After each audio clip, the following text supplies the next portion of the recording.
enquanto? Aí eu só... Olá, esta é a 7ª live do blog Cidadãos do Mundo, que tem como 11ª entrevistada do projeto Vozes dos Biomas, jornalista Sucena Skradareski, a bióloga Marta Ângela Marcondes, que é professora e pesquisadora da Universidade Municipal de São Caetano do Sul, coordenadora do projeto Índice de Poluentes Hídricos e do Laboratório de Análise Ambiental da USCS.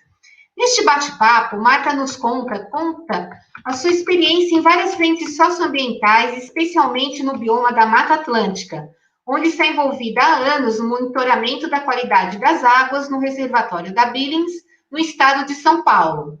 Também no monitoramento dos impactos dos rompimentos de barragens de rejeitos de mineração, respectivamente da Samarca e da Vale, nas regiões de Mariana, em 2015, e em Brumadinho, Minas Gerais, em 2019. Como também sua militância em defesa da saúde indígena, com destaque para ações junto ao povo guarani.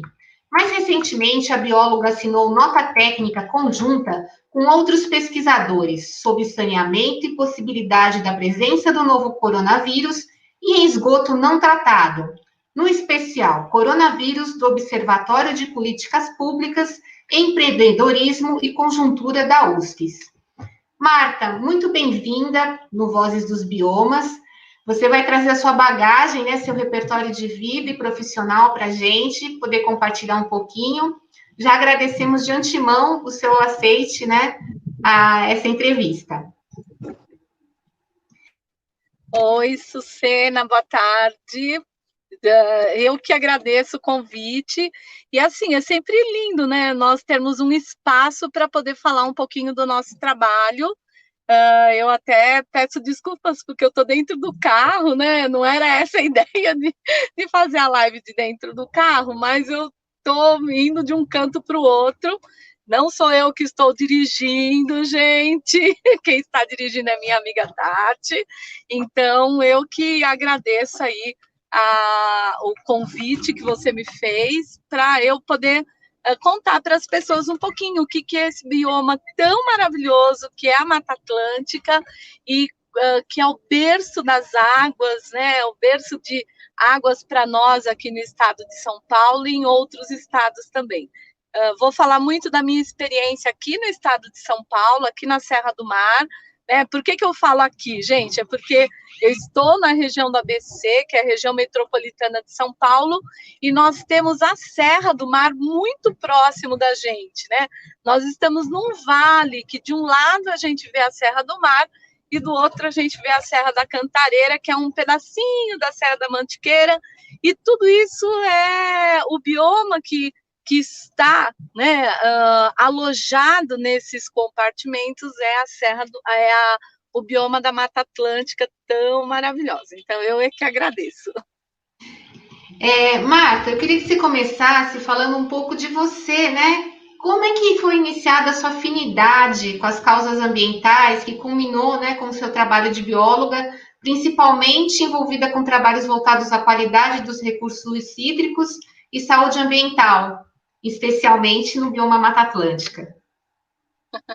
Bom, na realidade, assim, eu sou envolvida com a questão ambiental desde a época que eu estava terminando o ensino médio, né? Eu tinha de 16 anos, mais ou menos, e eu ficava meio inconformada com tudo que acontecia aqui na região do ABC, principalmente com o nosso reservatório Billings. Então, eu era, na realidade, assim, gente, eu era uma ambientalista de camiseta, cartaz, né, defendendo as baleias, o boto.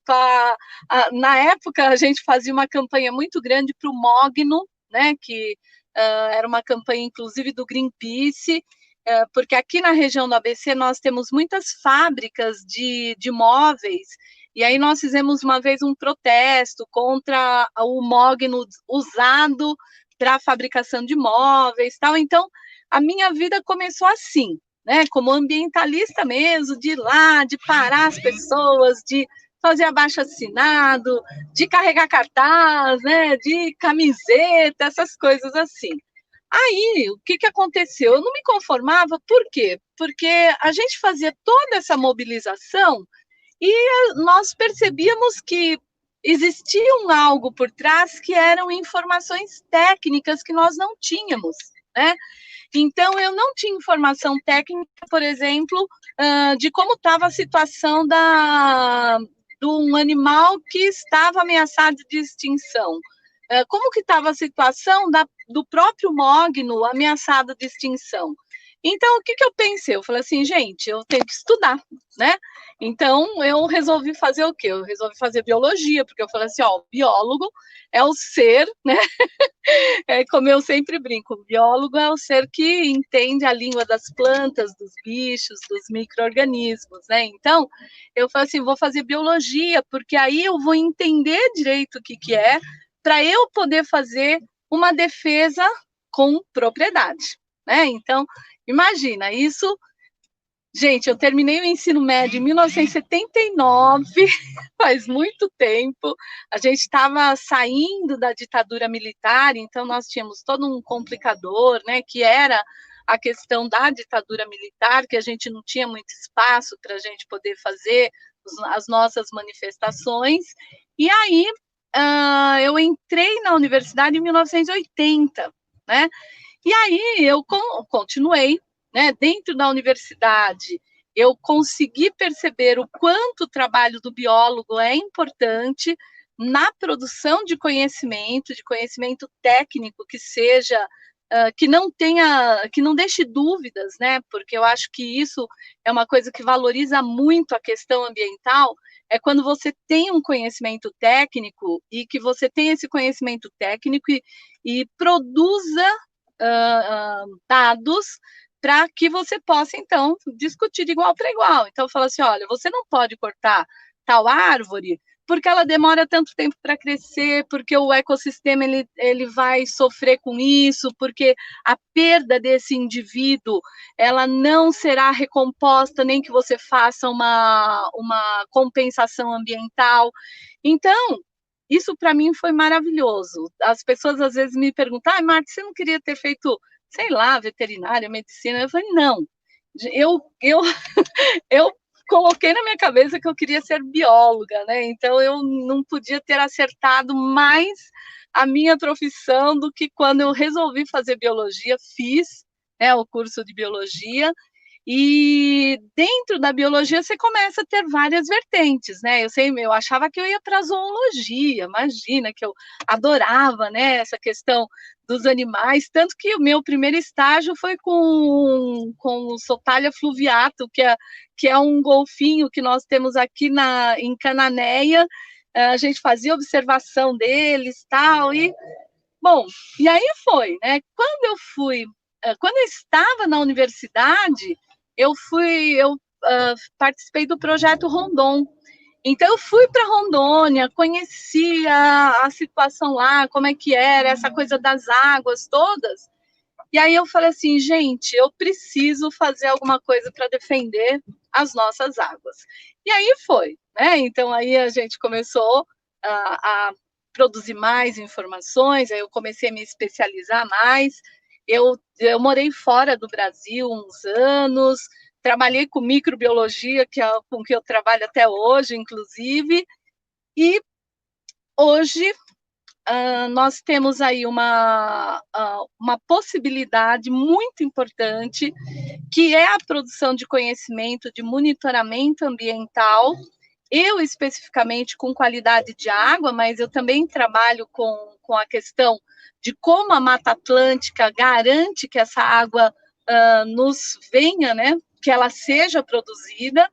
E eu sempre brinco, eu brinco até com uma pessoa que vocês entrevistaram, que é o Virgílio, eu falo assim, gente, hoje em dia nós não somos mais aqueles ambientalistas que não sabem o que estão falando, nós sabemos o que nós estamos falando, nós produzimos conhecimento, nós temos dados técnicos, então não adianta mais as pessoas querem nos enganar, achando que a gente vai falar, não tem o esgoto ali, tem sim, porque eu provo que tem.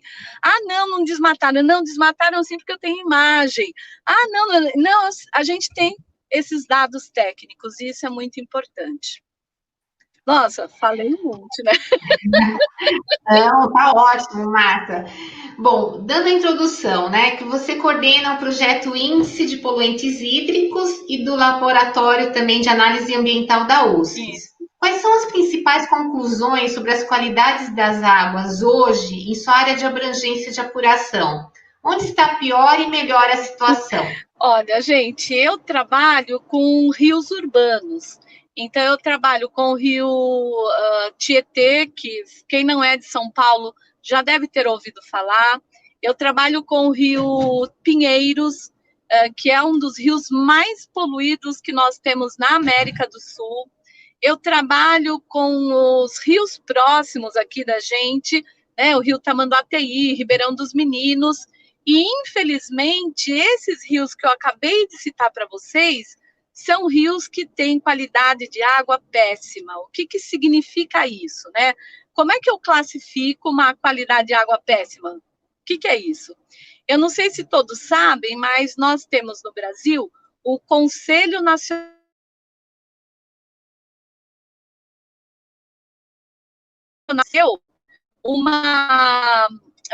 a classificação dos corpos d'água em classe especial, que é aquela classe que você pode ir lá tomar com uma canequinha sem tratamento, classe 1, que você pode tomar também, mas é interessante você colocar um cloro, alguma coisa assim, classe 2, que você precisa fazer um tratamento numa estação de tratamento de água, classe 3, que você não pode utilizar para abastecimento público, mas pode utilizar para irrigação, e classe 4, que é aquele rio que não tem condições nenhuma de você fazer captação de água por conta da quantidade de poluentes que existem nesse rio ou nesse corpo d'água, tá? O que acontece, então? Os rios que eu acabei de falar para vocês, todos são classe 4, ou seja, eles são de péssima qualidade, né? Tanto que nós temos uma briga, aí quem quiser conhecer um pouquinho mais, converse com a gente melhor, depois é uma briga muito grande, para que nós possamos extinguir rios de classe 4 no Brasil. Porque você pode até estar se perguntando, né, por que você quer extinguir rio de classe 4 se ele existe, né? Porque, assim, as empresas, municípios, eles devem lançar o seu esgoto, né, o seu esgoto, mesmo após tratamento, com qualidade igual ou superior à daquele rio em questão. Gente, se é um rio de classe 4, você acha que alguém vai se preocupar em tratar esse esgoto para jogar no rio? Não, né? Então, se você extingue rio de classe 4, tanto municípios como empresas, etc., têm que começar a tratar corretamente o seu esgoto antes de lançar nesse rio. Então, esses rios que eu estudo, infelizmente, eles são esses rios de classe 4. Mas eu tenho a grata satisfação de estudar o reservatório Billings e o reservatório Guarapiranga. Reservatório Billings tem 11 compartimentos, e destes 11 compartimentos, pelo menos 8 deles são compartimentos extremamente bons, com classe, né, com água de classe boa ou classe ótima, né, segundo o índice de qualidade de água que nós temos, tá? Então, qual é a nossa grande batalha? É manter esses compartimentos que a água está excelente, da mesma forma como ela está, e que ela não piore, né? O reservatório de Guarapiranga, que é um reservatório muito grande também, que abastece toda a parte da Zona Sul, da região metropolitana de São Paulo, é um reservatório que tem áreas também extremamente preservadas. Então, o nosso estudo garante que nós tenhamos essas informações para poder disponibilizar essas informações para o poder público e que essas pessoas, então, consigam fazer o seu planejamento adequado para não deixar que esses reservatórios sofram mais com essa situação, entendeu? Então, quando eu estudo, por exemplo, o reservatório Billings, existe toda uma área de nascentes que mantém a qualidade de água do reservatório boa nessas regiões e também o volume de água, tá? Imaginem, gente, eu não sei se vocês têm essa noção, o reservatório Billings tem 120 quilômetros quadrados de espelho d'água. Gente, isso é armazenar praticamente 3 trilhões de metros cúbicos de água, gente. Isso abastece aproximadamente aí aproximadamente 4 milhões de pessoas, é muita gente, né? Assim, é uma coisa maravilhosa que nós temos aqui na nossa região e que o meu estudo, então, ele serve para quê?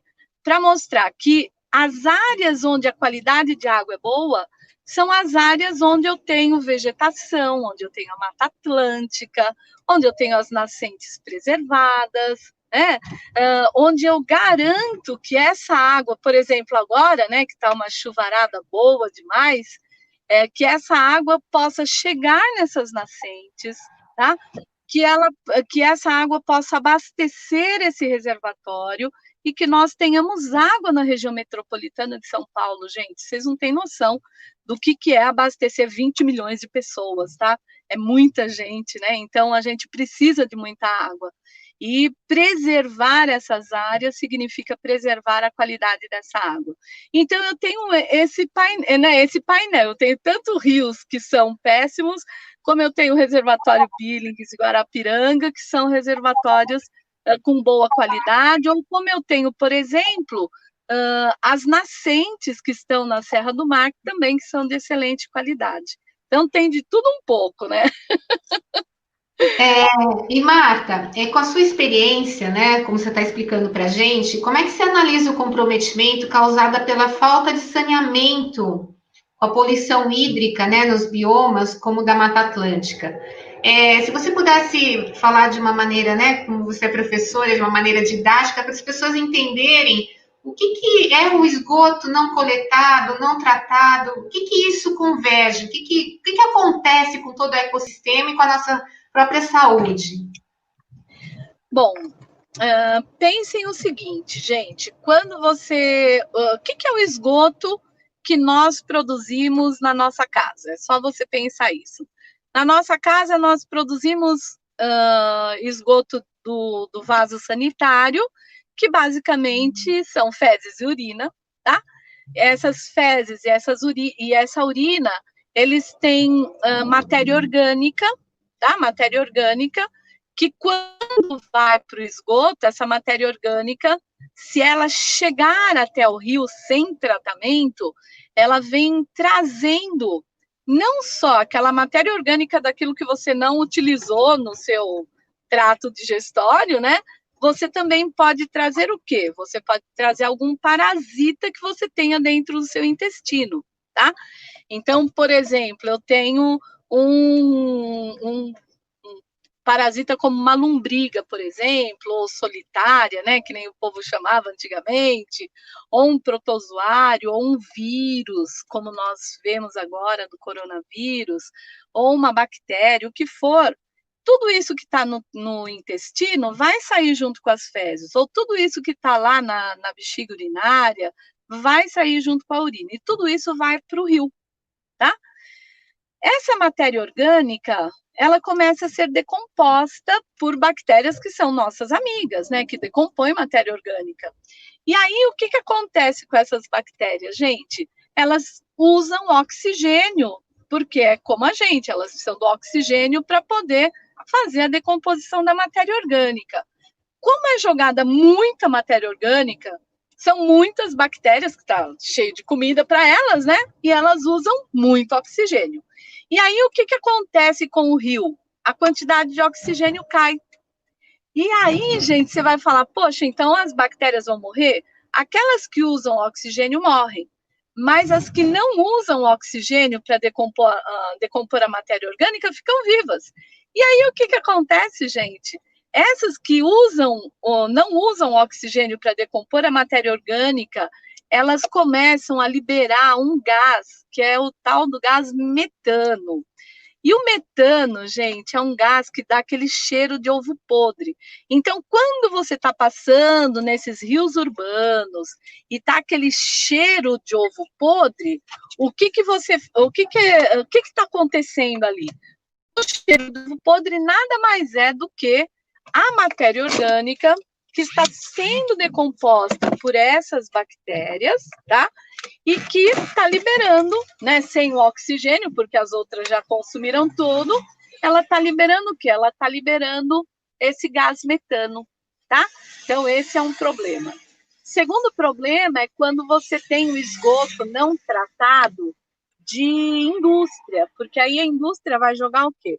Pode jogar mercúrio, pode jogar cádmio, pode jogar outros metais pesados, e que isso vai afetar diretamente a qualidade de água desse rio e afetar os organismos que vivem nesse rio também, tá?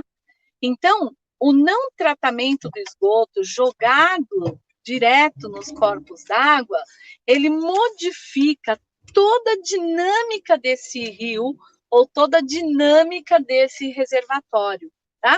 E quando ele está modificando a dinâmica, nós vamos pôr em risco quem?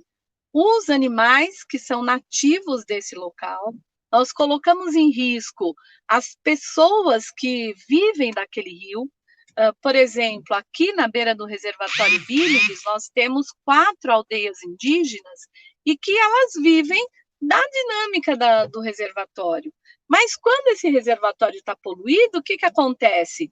Essas pessoas não podem mais pescar, essas pessoas não podem mais nadar nesse rio, nesse reservatório, não podem mais utilizar a água para irrigação, sua plantação, tá? E isso quando a gente fala de humano, mas se nós falarmos, por exemplo, de animais, os animais que são do local, que dependem dessa água, esses animais adoecem, esses animais acabam morrendo. E aí nós temos toda a quebra de um ciclo numa cadeia muito importante, que é a cadeia do ecossistema. Que a gente sabe que o nosso ecossistema, ele precisa do quê? Ele precisa de toda uma cadeia alimentar que o mantenha, ele precisa de toda uma ciclagem de nutrientes que o mantenham. Então, toda essa poluição, ela acaba afetando diretamente esse ecossistema e acaba afetando os indivíduos, né? Porque a gente não pode pensar só no ser humano. Nós temos que pensar em todos os animais e plantas que dependem diretamente desse equilíbrio. E aí que nós temos o grande problema dos poluentes. Um exemplo disso é o que aconteceu na ruptura da barragem da Samarco, no Rio Doce, tá? Que o Rio Doce foi afetado em toda a sua extensão. Parte do Rio Doce, ele passa por regiões de Mata Atlântica e ele chega até a Regência, onde você tem o quê? Onde você tem o manguezal, que é uma fisionomia de Mata Atlântica, onde você tem a parte de Restinga, que é uma fisionomia de Mata Atlântica, e tudo isso foi afetado. Então, de uma vez só, você conseguiu afetar os animais todos e todo o ecossistema daquele rio.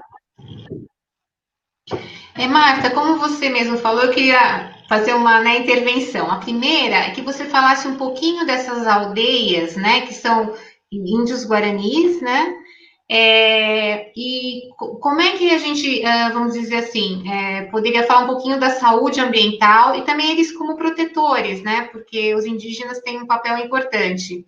E depois a gente fala mais um pouco na questão do Rio Doce, que é uma outra, são mais de, além de Mariana, ocorreu também em Brumadinho, que é na região de Minas Gerais, né? Então a gente fala mais depois dessa intervenção, tá bom? Tá ótimo.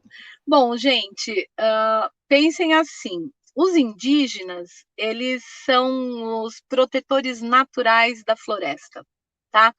onde você tem comunidades indígenas, você tem um ecossistema muito mais preservado. E mesmo aqui, na região metropolitana de São Paulo, gente, pasmem, né, que nós temos essas aldeias aqui na região metropolitana, as áreas onde eles estão, principalmente esses que estão às margens do reservatório Billings, elas são áreas muito mais preservadas, tá?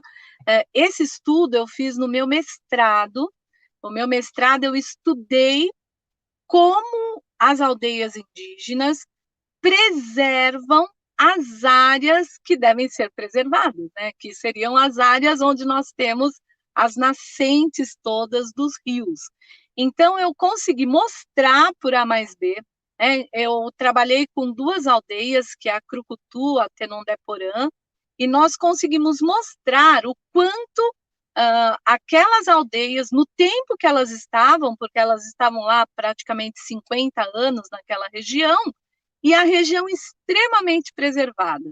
Muito diferente quando você vai para áreas onde você não tem os grupos indígenas, quando você tem ocupações de não indígenas, em que as famílias vivem muito juntas e muito adensadas, que é uma dinâmica diferente do indígena, porque o indígena, ele não vive com adensamentos, né, uma casinha ao lado da outra.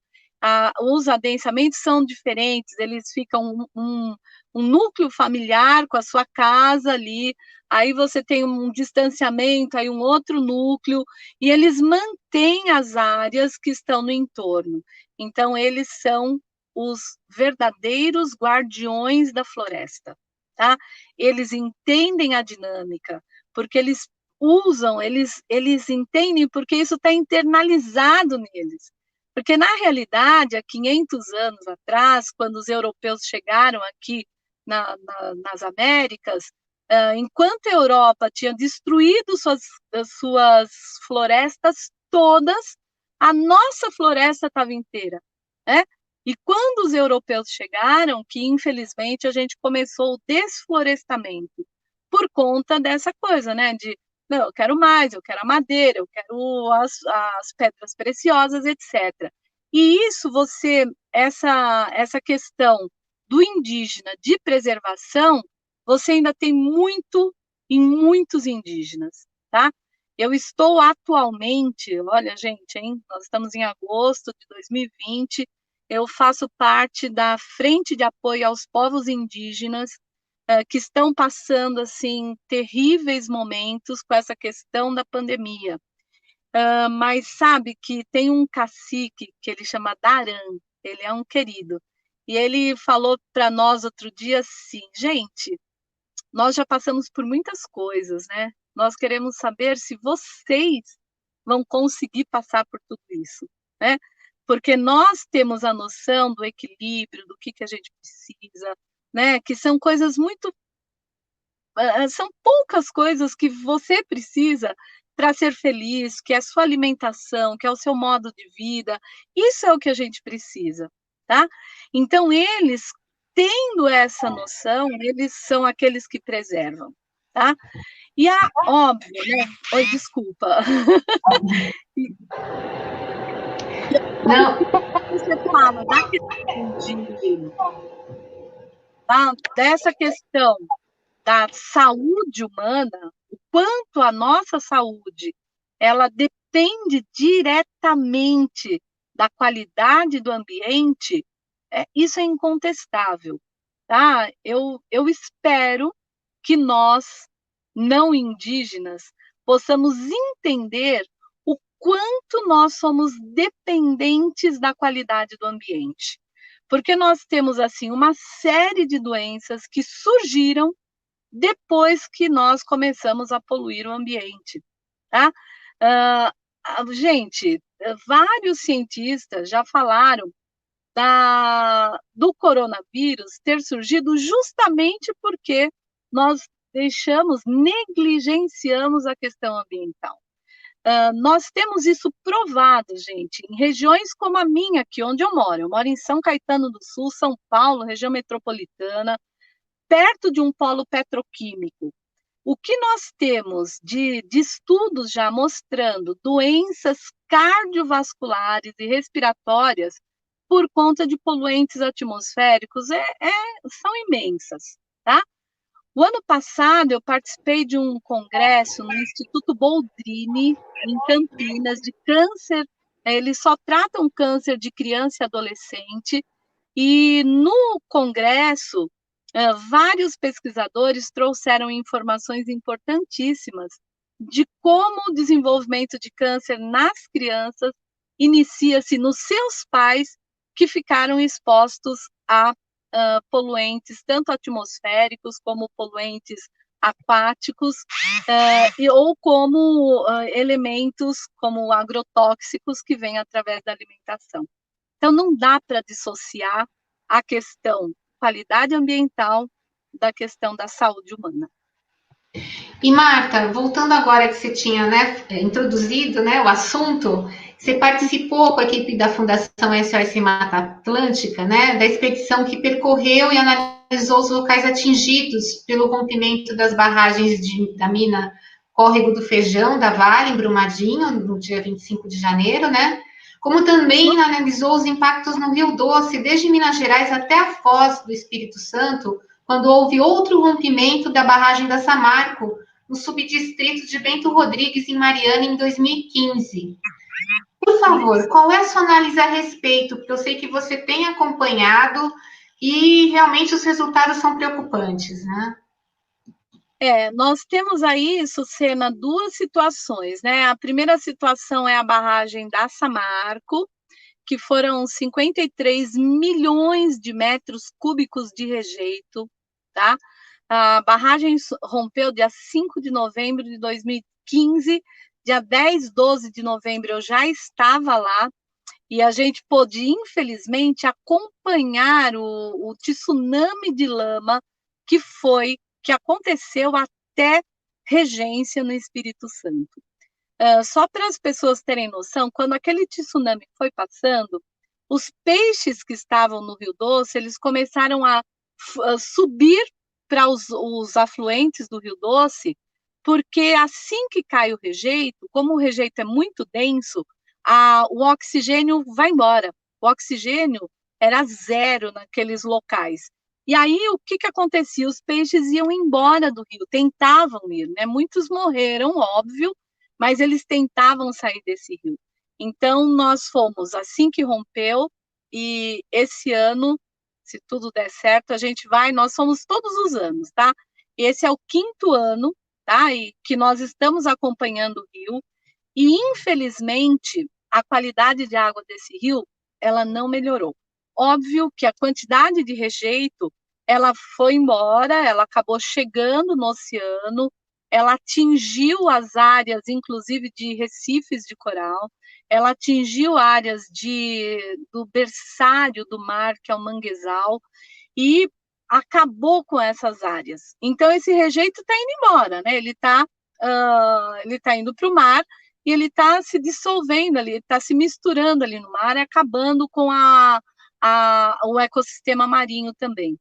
E mesmo 5 anos depois, nós ainda temos uma quantidade de rejeitos bem significativa no Rio Doce, impedindo, inclusive, que algumas cidades façam captação de água do Rio Doce, tá?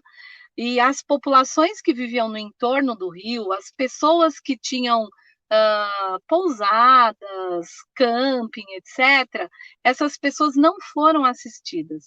Nós tivemos um aumento de quase 200% de suicídios ao longo de todas as cidades do Rio Doce. Porque é só você imaginar o seguinte: você saiu hoje da sua casa para trabalhar, quando você volta, você não tem mais casa, ou você não tem o seu local de trabalho mais. Então, a gente sabe o quanto isso impacta na questão da saúde mental das pessoas, que ninguém colocou isso na ponta do lápis. A saúde mental. Nós falamos muito da saúde física, mas nós também devemos falar da saúde mental, que isso impacta. E impacta o quê, gente? Impacta o Sistema Único de Saúde, né? Porque, na realidade, essas pessoas são assistidas pelo Sistema Único de Saúde. E isso é um impacto direto no nosso sistema único de saúde. Então, o Rio Doce está nessa situação. A gente tem uma situação bastante complicada ainda. A Samarco não cumpriu com nem, sei lá, 1/10 do que eles tinham se proposto a fazer. A Fundação Renova, que foi uma fundação criada pela Samarco para resolver os problemas, não resolveu nem 1/10 dos problemas que eles causaram. Ou seja, não existia um planejamento para uma ruptura de barragem, não existia nenhum tipo de sistema de emergência para essa ruptura dessa barragem, tá? E, pasmem vocês, né? 2019, quando a gente achava que isso jamais aconteceria, nós tivemos a ruptura da barragem da Vale na cidade de Brumadinho, que matou imediatamente mais de 400 pessoas. Isso acabou também com o Rio Paraopeba, até a chegada do Rio Paraopeba no Rio São Francisco. E aí a gente vê as mesmas coisas, né? Então, nas margens do Rio Paraopeba, nós tínhamos, né, um acampamento do MST com 700 famílias, nós tínhamos a aldeia Pataxó, que eles dependiam daquela água para os seus rituais, para a sua alimentação. Na beira do Rio Doce, que eu esqueci de comentar, nós temos o grande grupo Krenak, de onde vem o Ailton Krenak, que ele é ele é uma pessoa fantástica, gente. Se eu puder deixar uma dica aqui, leia um livro dele que se chama Ideias para Adiar o Fim do Mundo, é maravilhoso, para você conhecer um pouquinho que é essa coisa indígena maravilhosa. Então, vejam, né, lá no Rio Paraopeba aconteceu a mesma coisa. Eu fui em janeiro agora, né, fez 1 ano da ruptura, e nós vimos assim, a Vale, ela começou a fazer umas obras interessantes lá no Córrego do Feijão, antes de chegar no Rio Paraopeba, mas infelizmente ainda nós temos uma quantidade de rejeito muito grande, as pessoas perderam todo o seu potencial, por exemplo, né? Essa questão de restaurantes que ficavam à beira do rio, tudo isso que era uma economia local, as pessoas perderam isso, tá? E a mesma coisa que a gente viu lá no Rio Doce, os suicídios, as questões de saúde mental e as questões de saúde física, infelizmente, elas são absurdas. Isso sem falar em todo o ecossistema aquático que foi perdido por conta desses rejeitos, né? Então, nós perdemos boa parte da área de Mata Atlântica que fazia a composição desses 2 rios. As perdas humanas, né, e essa questão da saúde mental é extremamente importante, né, que isso vai ter que ser, enfim, Ministério Público, movimentos, né, tem que acompanhar de uma forma contínua. Agora, quando você fala do ecossistema perdido, a gente está falando de espécies endêmicas também, né? Acredito eu que possam ocorrer só naquela região, que deixaram de existir, quer dizer que não vão existir mais, é isso? Dá alguns exemplos para a gente, por favor.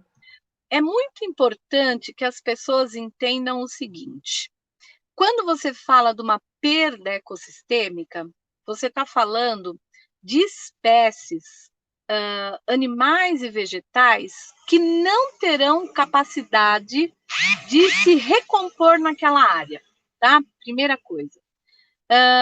Porque, assim, uma árvore perdida, ela tem todo um ecossistema que é dela.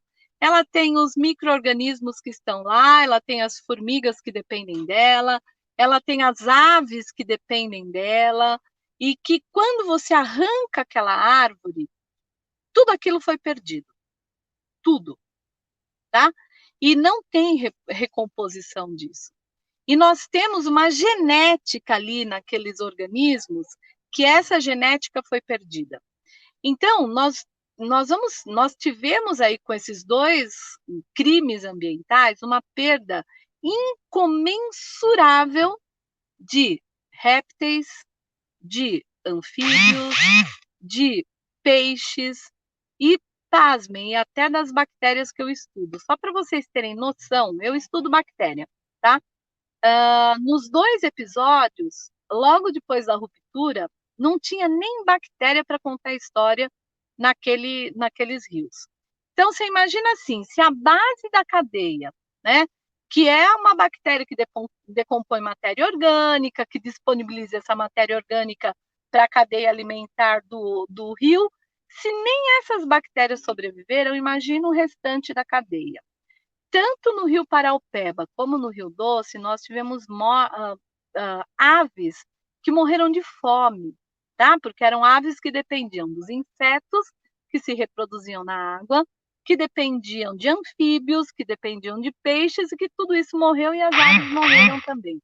Então, sem falar em espécies, né? Porque senão eu vou cometer algum erro aqui, porque na realidade eu não sou zoóloga, não sou botânica, né? Então eu tenho medo de cometer algum erro, mas eu vou falar para vocês que eu sou bióloga e eu entendo do ecossistema. Então aquilo que foi perdido não vai ter volta. Sempre perguntam para a gente assim, poxa, quando o rio vai voltar a ser como ele era? Nunca mais. Porque o que foi perdido vai ser substituído não mais por aqueles organismos que viviam ali, tá? Virão outros, certo? Pode até você ter novamente aquele rio limpo, não sei quanto tempo aí, né? Porque isso é muito incerto, mas como era antigamente, nunca mais. Os organismos que existiam lá, nunca mais. Então, nós tivemos uma perda genética que a gente não tem como mensurar isso, tá? E é isso que é importante que as pessoas entendam, que esses acidentes, esses crimes ambientais, eles têm que ser punidos com muita rigidez, porque o que se perdeu, a gente não vai recompor. E com isso, gente, eu não sei se vocês viram, né, mas nós tivemos um surto de doenças como dengue, por exemplo, como febre amarela, o surto que nós tivemos de febre amarela, que se consolidou pela perda dos organismos que são suas reservas, a reserva natural do vírus, né? Então, nós temos que começar a fazer essas conexões, que o ecossistema ele depende dessas conexões. Quando você quebra uma conexão, as outras todas vão sofrer. E nós, humanos, vamos sofrer porque nós vamos ficar suscetíveis a essas doenças e outras que virão que a gente nem sabe ainda, né? Eu estou falando febre amarela, estou falando dengue, estou falando leishmaniose, tá? Que são doenças antigas que estão surgindo aí novamente e que a gente ainda não tem essa noção do que acontece. É pouco tempo para a gente poder ter a noção do estrago que foi, tá? Então, por isso que eu sempre falo, hoje nós não podemos perder mais nenhum centímetro quadrado de Mata Atlântica, de nenhum ecossistema brasileiro. A gente não pode se dar o luxo disso, porque essa perda ela é irreparável. E eu vou te falar até uma outra coisa, Sucena, que eu acho isso muito importante que as pessoas entendam. Os ecossistemas têm o que nós chamamos de resiliência. O que é isso? É a capacidade dele se recompor depois de um grande estrago, tá? Só que é o seguinte, essa resiliência, ela vai até uma quantidade que se perca desse ecossistema, né? Se perdeu muito, ele não tem capacidade de se recompor. Então, se você só deixa pequenos fragmentos florestais de Mata Atlântica, ela não tem mais como se recompor.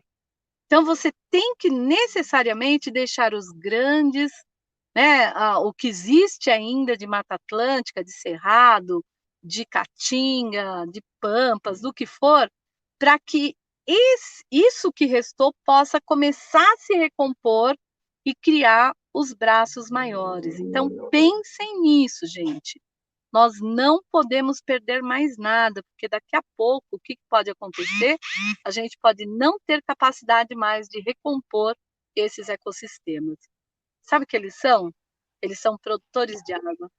eles são produtores de chuva, eles são produtores de umidade, eles são produtores de alimentação, eles que detêm os organismos capazes de segurar uma pandemia, eles que detêm os animais que podem comer os insetos, que podem trazer uma doença para a gente, é isso. Né? Sempre me pergunto. Você já passou para o assunto próximo, né? Que é a minha outra pergunta. Ótimo, olha lá. Você é uma das autoras, com outros pesquisadores, né, de uma nota técnica que trata do saneamento e da possibilidade da presença do novo coronavírus em esgoto não tratado, divulgado agora no mês de julho de 2020. Por favor, fale as principais conclusões, em especial em análises que foram feitas, né, nos afluentes do Tamanduateí, na região aqui do Grande ABC, né, que a gente fala ABC-MRR, né, que são os municípios aqui na Grande São Paulo, que ficam na bacia hidrográfica do Alto Tietê. Por favor, fale a respeito. Gente, é o seguinte, né? Essa nota técnica nós fizemos baseados em estudos que foram feitos inicialmente na China, depois eles foram feitos na Europa, né? Principalmente França, Itália, Espanha, e o que aconteceu, né? Dinamarca, o que aconteceu? O pessoal começou a verificar se o coronavírus, que é um vírus que inicialmente ele se aloja no trato respiratório, se por acaso esse coronavírus ficaria também vivo ou presente no sistema digestório, tá? Então, o primeiro estudo, que foi o estudo feito pela China, mostrou que pessoas contaminadas pelo coronavírus, mesmo antes destas pessoas terem os sintomas, tá? Ou adoecerem gravemente, essas pessoas apresentavam o coronavírus nas fezes, tá? Isso acendeu uma lanterna, né? Poxa, se apresenta nas fezes, significa o quê? Que se essas fezes forem para o ambiente, esse vírus ou fragmento desse vírus estará no ambiente. Então, foi a lanterna que se acendeu. Aí, o que aconteceu? Os países europeus começaram a fazer os seus estudos também e verificaram que o coronavírus, fragmentos do vírus, que o vírus é feito de RNA e uma cápsula de proteína. E fragmentos desse vírus, que é o RNA do vírus, foram encontrados nas estações de tratamento de esgoto, tanto da França como da Espanha, foram encontrados nas estações de tratamento de esgoto. Então, isso foi muito preocupante. Por quê? Esse vírus, né, ou fragmento dele, se mantinha na estação de tratamento de esgoto. O Brasil começou, a partir da Universidade Federal de Minas Gerais, juntamente com a Agência Nacional de Águas, o Brasil começou a fazer um estudo em 28 pontos de Minas para verificar se esse fragmento de vírus estava tanto na estação de tratamento de esgoto como no rio in natura. E foi provado que sim. O Rio de Janeiro, a Fiocruz, fez o mesmo estudo e comprovou que os fragmentos se mantinham, sim, nos locais onde havia uma grande quantidade de pessoas infectadas. Mas uma coisa que foi muito legal, que foi a França que fez, foi a detecção desse vírus no esgoto não tratado, que era um prenúncio de que as pessoas adoeceriam mais gravemente uns 10 dias depois. Tanto que hoje o que a gente está fazendo é uma tentativa, assim, de detectar nesses esgotos se existe o fragmento do vírus e fazer o anúncio de que daqui 10 dias uma grande parte da população estará infectada, tá? Então, se a gente for nesse ritmo, né, e nós sabemos que esses rios aqui no entorno, eles são despejo de esgoto doméstico não tratado, e que nós temos uma grande quantidade de pessoas infectadas na região do ABC, a gente pode trazer isso e falar que aqui a situação é a mesma. Se você perguntar para mim assim, mas Marta, o vírus está vivo aí, né? Sei lá, com capacidade de contaminação? Eu não vou saber te informar ainda. Por quê? Porque no estudo nós conseguimos pegar o RNA do vírus, né? Eu não consigo saber se esse vírus está vivo ou não, ou com capacidade de contaminação ou não. Mais uma coisa que é interessante é que se detecta na água do rio ou na água da estação de tratamento de esgoto, significa que nós vamos ter uma grande contaminação mais para frente. Então, a carga viral nesse esgoto vai me falar aproximadamente a quantidade de pessoas que poderão estar infectadas daqui a aproximadamente uns 10 dias. Então, seria uma forma de prevenção, tá? Porque nós estamos, assim, correndo atrás do quê? De vacina, de fazer com que as pessoas tenham aderência às questões de prevenção, usando máscara, usando álcool, usando cloro, essas coisas todas. Mas uma forma que nós teríamos de dar esses alertas e avisar antecipadamente seria a detecção desse vírus nas estações de tratamento de esgoto ou nos corpos d'água da região. Aí você pode falar, então por que não faz isso logo, né? Que é a pergunta. Então começa a fazer. Mas o que a gente precisa para fazer? Para fazer RNA de vírus, o teste que a gente faz é caro, né? Então você precisa de investimento. Então nós estamos agora, inclusive, escrevendo vários projetos para que nós possamos obter recursos para que a gente possa, então, fazer esses estudos mais minuciosamente. Marta, o professor Renato Muniz Carvalho, que está aqui no nosso chat, né? Ele está fazendo uma pergunta, é o seguinte, quando a Marta fala da presença do vírus na ET, ela se refere à chegada, imagino. E depois, no processo de tratamento, o vírus desaparece? A pesquisa detectou isso? Essa é a pergunta que ele está fazendo para a gente. Olha, então, assim, Renato, é a chegada, tá? E na estação de tratamento de esgoto, o pessoal faz o quê? Eles utilizam cloro.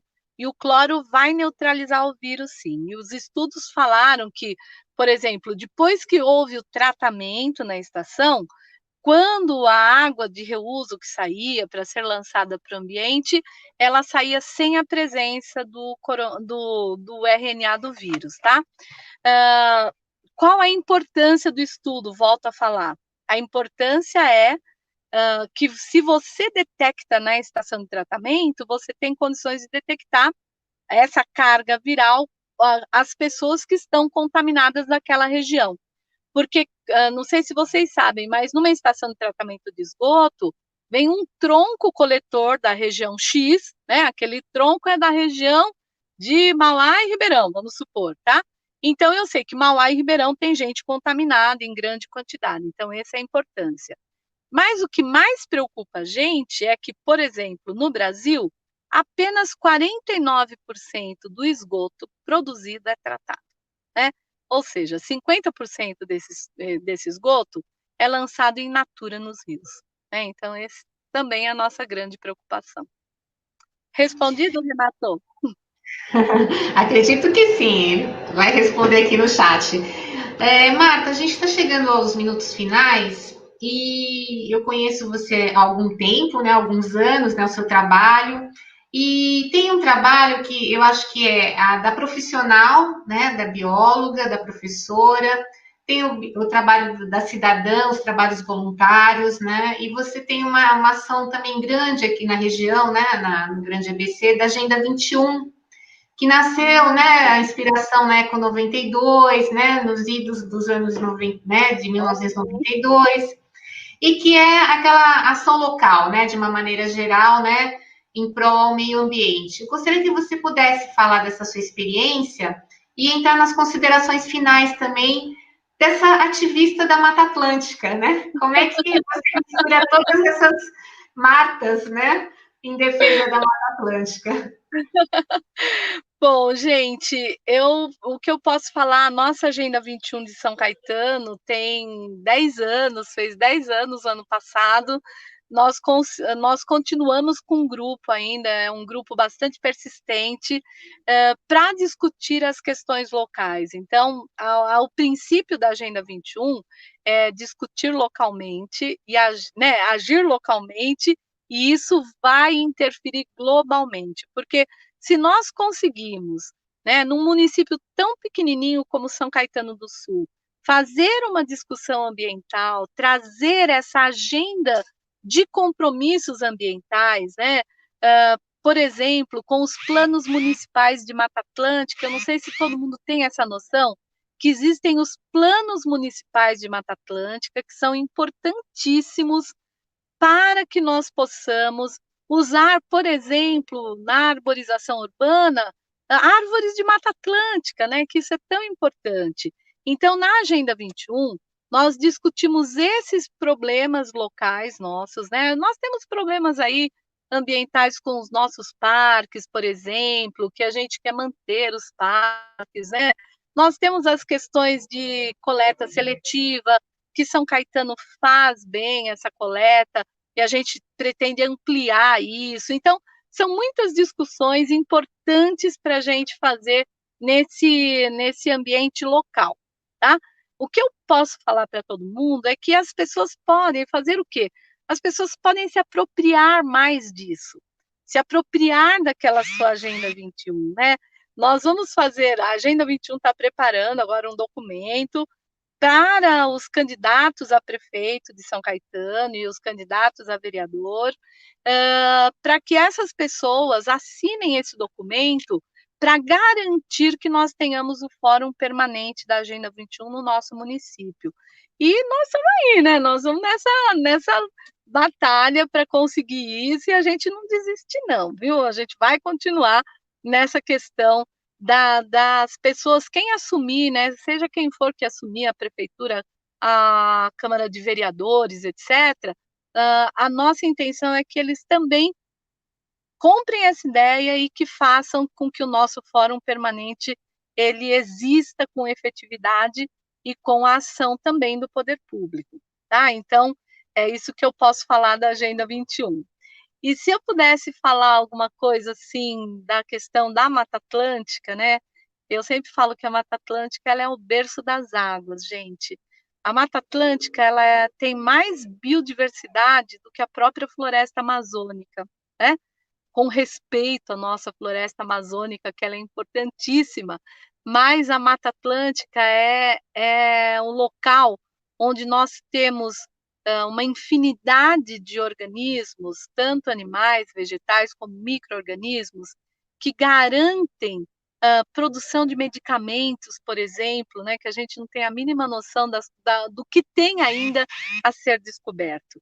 E a Mata Atlântica, ela é, aqui na nossa região, esse grande paredão de verde que nós temos na Serra do Mar, que eu gostaria que todos vocês um dia pudessem contemplar esse paredão e ver o quanto nós somos tão pequenos mediante essa beleza toda, né? E o quanto nós precisamos disso. Eu fico imaginando assim, o dia que nós humanos realmente tivermos consciência de tudo isso, a gente vai com certeza dar um salto de evolução na humanidade. Mas eu tenho muita fé.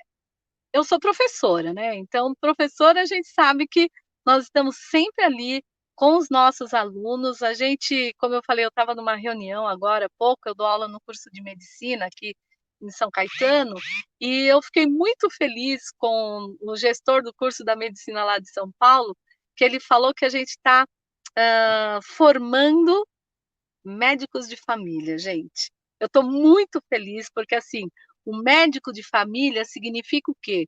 Significa que nós vamos ter um olhar diferente para a comunidade. E quando a pessoa tem um olhar diferente para a comunidade, ela tem um olhar diferente para o ecossistema que ela está inserida. E quando ela conhece o ecossistema, ela conhece o seu território, ela tem um outro lidar com essas coisas, né? Então, eu tenho muita esperança de que nós vamos ter mudanças significativas. Eu falo sempre que nós, biólogos, somos voz de organismos que não têm a mínima noção de se defender, né, ativamente. Na minha parte, eu sou a voz dos rios e das bactérias, né? Então, o meu trabalho é esse, de ser voz desses rios, de ser voz desses ecossistemas como a Mata Atlântica, que tem capacidade de recompor esses rios e nos manter com vida. Se eu pudesse dizer é isso. Bom, Marta, muito obrigada por sua participação, viu? Agradeço. Vozes dos Biomas, né? Engrandeceu esses convidados, né, que estão aceitando. E espero que o teu trabalho, né, tenha sucesso, né? Você continue também com equipes, né, formando, eu né? vou até mostrar a minha equipe. Olha a minha equipe aqui, gente. Essa é a professora Tati, ela é minha equipe. Nós duas damos uma disciplina no curso de medicina que se chama Saúde e Meio Ambiente, né, Tati? Que a gente é uma unidade curricular nova, e abriram esse espaço na medicina para a gente poder falar de saúde e meio ambiente. Isso foi assim um sucesso, né? Então nós estamos super felizes e graças a Deus e a Nhanderu, né, como diriam os indígenas, eu sempre tenho pessoas muito do bem ao meu lado formando as equipes aí. Muito bom, tá vendo? É aquele processo de formiguinha que você falou, né? São várias pessoas, né, com o mesmo ideal se juntando em defesa, né, da Mata Atlântica, em defesa da vida, né, de uma maneira geral, né? Porque sem a saúde do ecossistema não há vida, né? A gente deve generalizar tudo. Marta, obrigada, viu? E espero que quando você tiver novos resultados, né, dos seus trabalhos, você possa estar repercutindo. E se você quiser passar o endereço do IPH, né, para as pessoas também estarem. Gente, nos acompanhem nas redes sociais. Nosso Facebook é Projeto IPH. Nosso Instagram é Projeto IPH também. Lá no Instagram, nós temos a bio do Instagram, nós estamos colocando todos os nossos relatórios lá na bio do Instagram. E se vocês quiserem mais alguma informação, sei lá, de repente você é de uma região, você quer o relatório tal, fala com a gente lá pelo Instagram ou pelo Facebook, ou mesmo no site da universidade, né, que nós temos um espaço, www.usques.edu.br, e a gente tem um espaço lá do Projeto IPH e do Laboratório de Análise Ambiental, tá? E os nossos parceiraços da Fundação SOS Mata Atlântica, os relatórios do Rio Doce, o Rio Paraupeba, o Rio Iguaçu, que a gente fez o estudo no Rio Iguaçu, estão todos lá no site da Fundação também, tá? Sucena, muito obrigada pelo convite, muito obrigada pelo espaço, né, para eu poder falar um pouquinho do nosso trabalho. E eu sou professora, gente, me largou falando, eu falo. Eu que agradeço, Marta. Obrigada e um abraço para você, viu? Até mais. Tchau, gente. Até mais. Muito obrigada, viu? Tchau, tchau.